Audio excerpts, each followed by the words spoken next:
தந்தை, மகன், தூய ஆவியின் பெயராலே ஆமேன். மூவொரு கடவுளுடைய அருளும் ஆசீரும் பாதுகாப்பும் வழி நடத்துதலும் உங்களோடு இருப்பதாக. புனித வாரத்தின் 3ஆம் நாள் புதன்கிழமை. இயேசுவில் என் அன்பு சொந்தங்களே, கடந்து வந்த 2 நாட்களிலே இறை ஊழியன் என்பவன் யார்? அந்த ஊழியனுக்கு இறைவன் கொடுக்கின்ற ஆசீர்வாதங்கள் என்ன?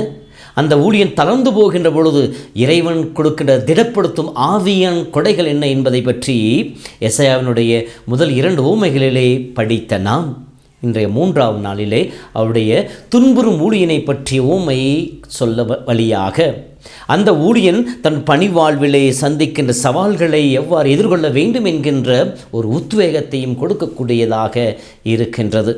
எசாயா 53:3 இருக்கின்ற வசனங்களை நாம் படிக்கின்ற பொழுது, அவர் மெய்யாகவே நம் பாவங்களை ஏற்றுக்கொண்டார், நம்முடைய நோய்களை சுமந்து கொண்டார், நம் பாவங்களுக்காக அவர் காயப்பட்டார், நம் அனைவருடைய அக்கிரமங்களையும் ஆண்டவர் அவர் மேல் சுமத்தினார் என்ற வார்த்தைக்கு ஏற்றார் போல கடவுளால் தேர்ந்தெடுக்கப்பட்ட ஊழியன் அனைத்து மக்களின் பாவங்களையும் தன்மேல் ஏற்றுக்கொண்டு விடுதலை பெற்றுக் கொடுப்பவராக இருக்கின்றார்.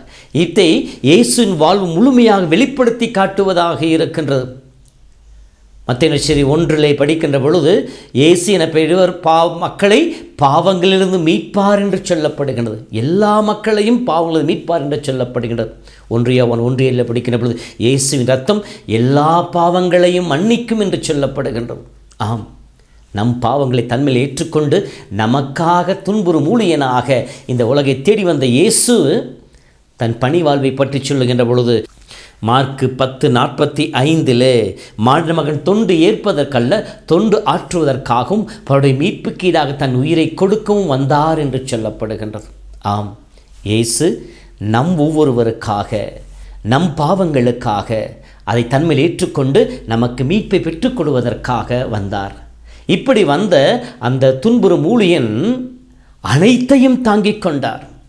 மனிதன் அனைத்து துன்பங்களையும் ஏற்றுக்கொள்வான், ஆனால் தன் மானத்தை இழப்பதை அவனால் ஒருபோதும் சகித்து கொள்ள முடியாது. ஆனால் இன்றைய முதல் வாசகத்தை படிக்கின்ற பொழுது, இன்றைய திருப்பாடலை படிக்கின்ற பொழுது, அந்த தேர்ந்தெடுக்கப்பட்ட ஊழியன் அனைத்தையும் கடவுளுக்காக, மக்களுடைய மீட்புக்காக இழப்பதாக இருக்கின்றது. முகத்திலே காரி உமிழ்கின்ற பொழுது, கன்னத்தில் அறைகின்ற பொழுது, அவமானப்படுத்தப்படுகின்ற பொழுது அனைத்தையும் தாங்கிக் கொள்கின்றார். பாறை போல் தன் முகத்தை வைத்து கொண்டேன், நான் தளர்ந்து போகவில்லை என்று சொல்லப்படுகின்றது. காரணம், அவர் கடவுள் மேல் வைத்திருந்த நம்பிக்கை, மக்கள் மீட்புக்காக அவர்கள் மீது வைத்திருந்த அன்பு. இந்த 2ம் அனைத்தையும் ஏற்றுக்கொள்ள, அனைத்தையும் தாங்கிக் கொள்ள அவருக்கு சக்தியும் பலனையும் கொடுத்தது.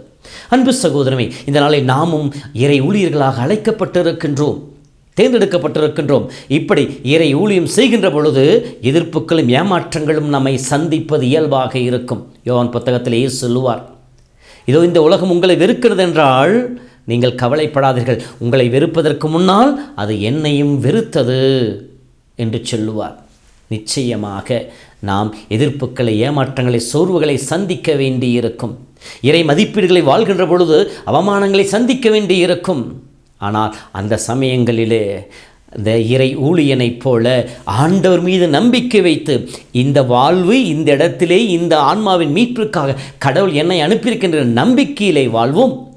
இழந்து போகின்ற ஆன்மாக்கள், இழந்து போகின்ற ஒவ்வொரு ஆன்மாவும் என்னுடைய ஜெபத்தினாலும், என்னுடைய வாழ்வினாலும், என்னுடைய அன்பு செயல்களினாலும் அந்த ஆன்மா மீட்கப்படுகின்றது என்கின்ற அந்த உணர்வோடு, அந்த ஆன்மாவின் மீது கொண்ட அன்பினாலே அனைத்தையும் பொறுத்து ஏற்றுக்கொள்கின்ற மன வலிமையும் நாம் ஆண்டவரிடம் கேட்போம். கடவுள் நிச்சயமாக கொடுப்பார். ஆகவே இத்தகைய நம்பிக்கையில் நாமும் ஆண்டவரை பற்றி கொள்வோம். நாம் ஒவ்வொருவருமே தேர்ந்தெடுக்கப்பட்ட ஊழியர்கள். நம் பணிவாளில் வருகின்ற எதிர்ப்புகளை, ஏமாற்றங்களை, சோர்வுகளை கண்டு தளர்ந்து போகாமல் ஆண்டவர் மீது நம்பிக்கையும் அயலார் மீதும் அன்பும் கொண்டு துன்பங்களை ஏற்று வாழ்வோம். துன்பத்தின் வழியாக நாமும் நம் வழியாய் அனைத்து ஆன்மாக்களும் இறை மீட்பை பெற்றுக்கொள்வதாக. ஆண்டவர் உங்களோடு இருப்பாராக. எல்லாம் வல்ல இறைவன் தந்தை, மகன், தூய ஆவி உங்களையும் உங்கள் குடும்பத்தையும் நிறைவாய் ஆசீர்வதிப்பாராக. ஆமேன். ஆண்டவர் எனக்காய் யாவையும்